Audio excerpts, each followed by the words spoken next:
Today I wanted to get into selecting a property. I wanted to get into, what I'm looking for. We just acquired another flip property today. And I wanted to talk a little bit about what I was thinking as we were going through the process. And I actually have video of the property. I don't know if I'll put it in this video or not, but I just kind of want to talk through what I was looking for and how I decided that it was a good flip.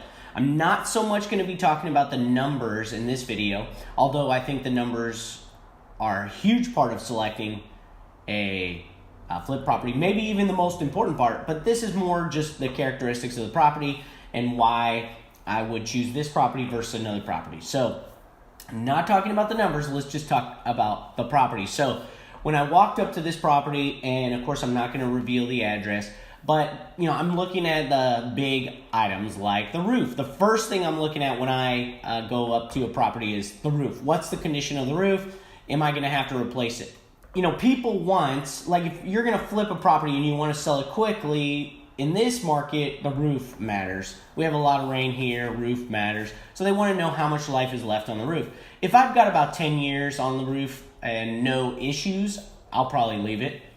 But most people, since I buy foreclosures, most people don't foreclose when they just put a brand new roof 6 months ago. Okay, so that's always true. It's universally true.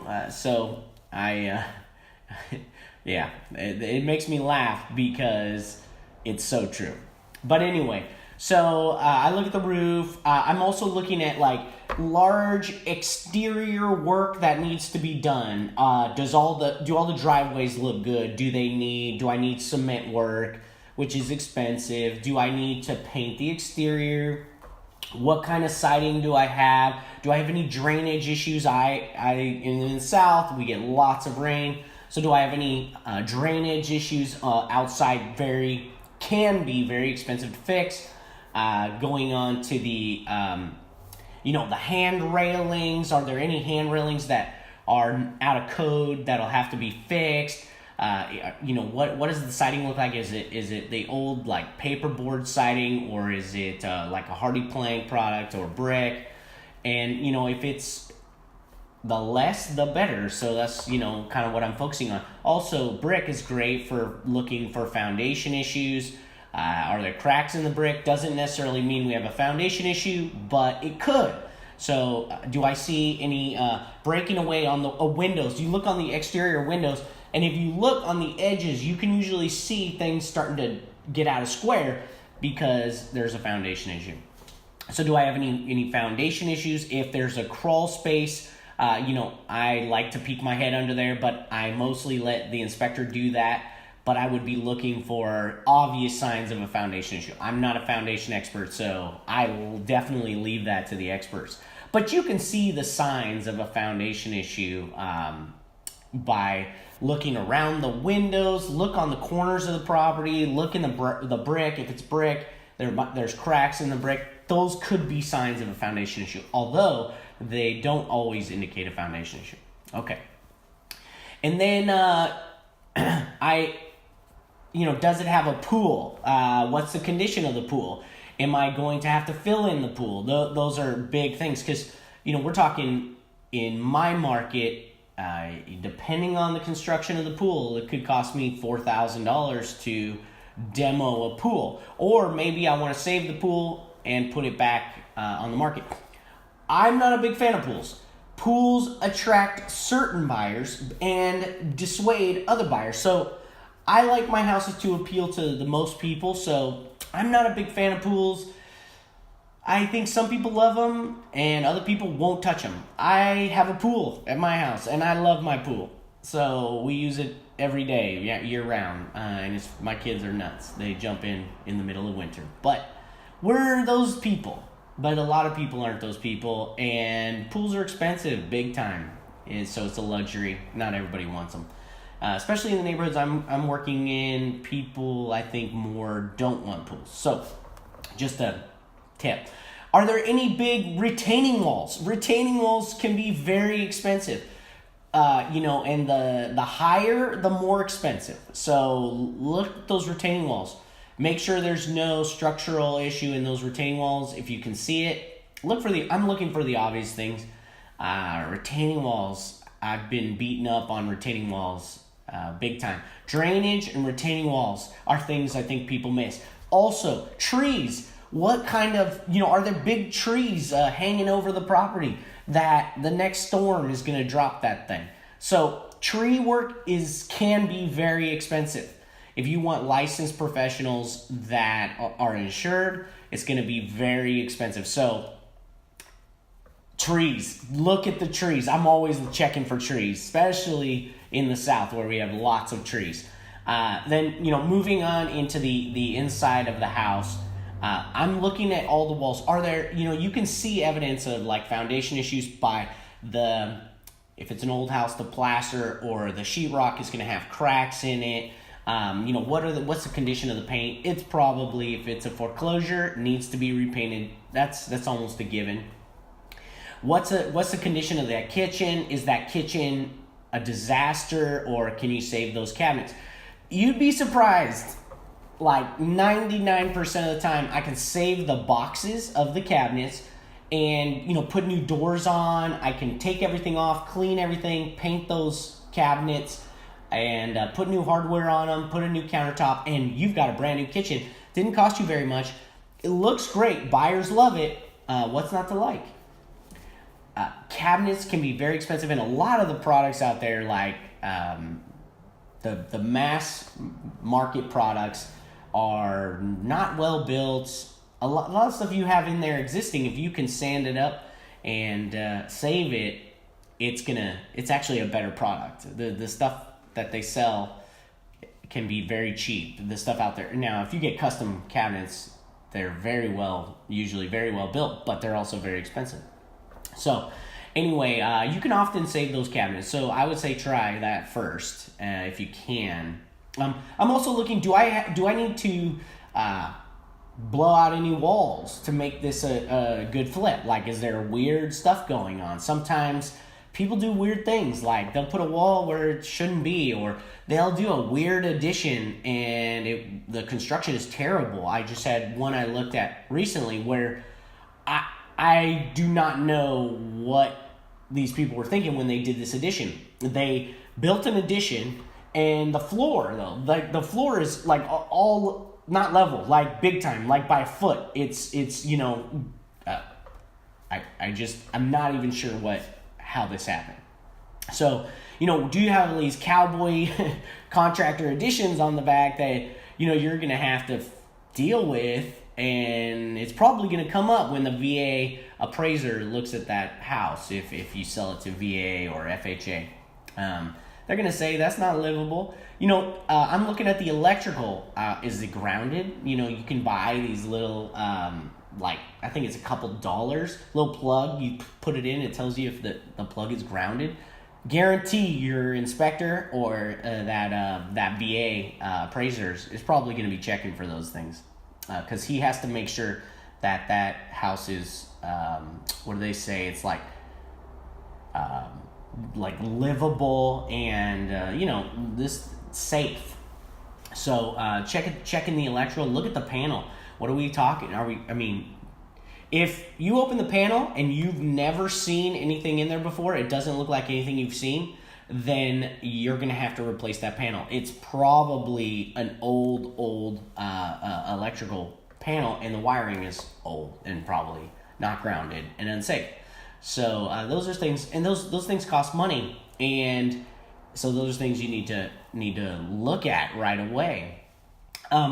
Those additions, be very careful getting an addition. Like in the South, we have a lot of construction without permits and all this stuff, and the enforcement is lax and all that. So you're going to see a lot of additions that are poorly done, and now it went through foreclosure, and now if you sell it back onto the retail market, you're going to have a problem. So beware of those additions. Also, something that came up in the last deal that I looked at that I walked away from, they redid the kitchen and it actually looked pretty good, but there was no place for a refrigerator. I was like, what? where did they put the refrigerator? The only thing I could come up with was they put the fridge like on the other side of this large room, kind of in the laundry room. So, I mean, it's a walk to the fridge, which, first world problems, but, I'm probably not going to buy that house if I have to walk far to the fridge. And when I sell it to a retail buyer, I've got to put a fridge in. So they're going to go, this is weird. They're definitely going to notice. Who builds a kitchen doesn't make room for a fridge? I mean, it's kind of a big deal. But, sorry, I laugh at my own jokes. But anyway, so, watch out for these additions. Watch out for this cowboy contracting. Another thing that the bathrooms, you're going to spend a lot of money in the bathrooms. It's just what it is. I think almost 95% of the time I blow out the bathrooms and redo them down to the studs, just because it really helps sell houses.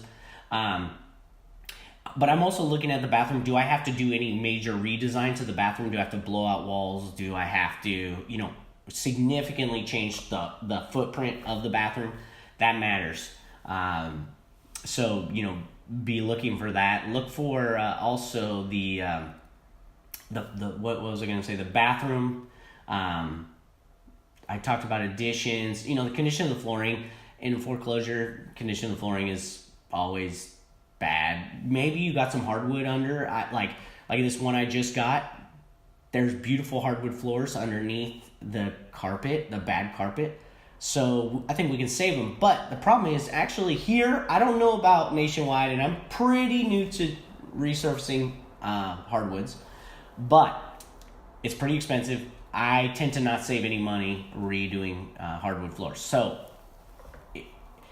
I tend to like redoing hardwood floors because I think it looks amazing, and I think it looks of a higher quality, but I could go either way. What else? I think that's about it. But, watch out for those additions big time. I mean, that came up in my last one is like additions. And, just a kind of a weird one that I think no one checks for is the trees. I mean, it's not going to kill a flip to have a tree that you got to remove. But, I mean, I've had big trees where guys come out, they quote it $3,000 to take it out. So, I mean, that's a pretty big hole in your budget. Look for those things in the yard. I think everybody's rushing to get in the house and see the condition of the house, but check the yard. You can just blow a ton of cash in the yard. Watch out for the yard. A couple other things. I like big houses. I think in the South people love big houses, so I like big houses. The bigger the better. The bigger the better. And oftentimes the purchase price is better on a price per square as a foreclosure in my market, because they're competing with smaller ones, and I'll get a better price per square, much better price per square for a larger house, which is crazy. And then I might not get as high of a price per square compared to, say, smaller houses in the neighborhood, but it tends to be a much bigger win for appraisals, for reselling, more square footage. Plus, buyers love bigger is better. Here in my market, we have a ton of houses that are 1,200 square feet. 2,000 or bigger is better. But I would do a 1,700 square foot house. It's okay. But, you don't want a house that's 3,500 square feet in a 2,000 square foot neighborhood. I mean, because you're going to get killed on the resale price per square. So just something to be aware of. What else? There was one other thing. Just the obvious stuff, like, does it look good? Like, people want to look good to their neighbors. Like, they don't want to look like they have the trashiest house in the neighborhood. And so, does the house look good? Look at the house. Does it have a nice curb appeal? I mean, I always think, like, would I want to live there? Is this attractive to me? I like to listen. I'm a realtor as well. I'm actually a real estate salesperson. And I always think,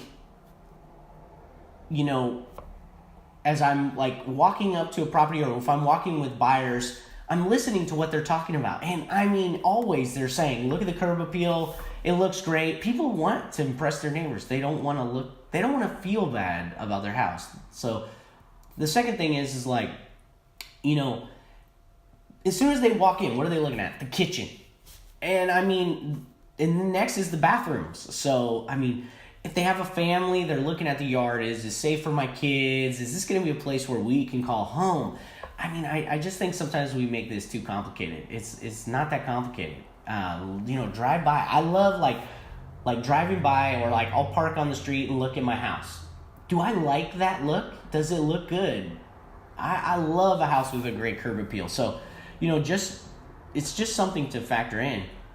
Probably the last thing I'll leave with is, if you're an investor and, you know, you're not living in the neighborhoods you're building in, or you're renovating, your probably tendency is going to be to overbuild. Make sure that you know what the comparable houses in the neighborhood look like, so you don't overbuild. Because you're not going to get more money for the overbuilding you do. A lot of out-of-area investors, they want to overbuild. They want to make their house great, and they want it, but they're coming with a totally different mindset than probably their buyer. They're not their customer. You're selling a product, and you need to sell to the customers that are buying that product. So be careful not to overbuild. I think this is one of the big mistakes people make, especially out-of-state investors. You know, they're selling a product to people who are not their customers. Like granite. In our neighborhoods, granite is not expected in a lot of the neighborhoods we flip in, and so I don't put it in. If I was to flip in a different neighborhood, I would look at the comps and try to match or beat the comps. So, I mean, you're selling in a marketplace. Make sure you're selling to the customers in that marketplace. Okay, I think I'll leave it there. Thank you so much for watching, and please like, subscribe, and share. I really appreciate the support. Thanks so much, and I'm going to try to keep making these videos each week. It is actually more work than I thought, but it's a lot of fun. Thank you so much for watching. See you next time.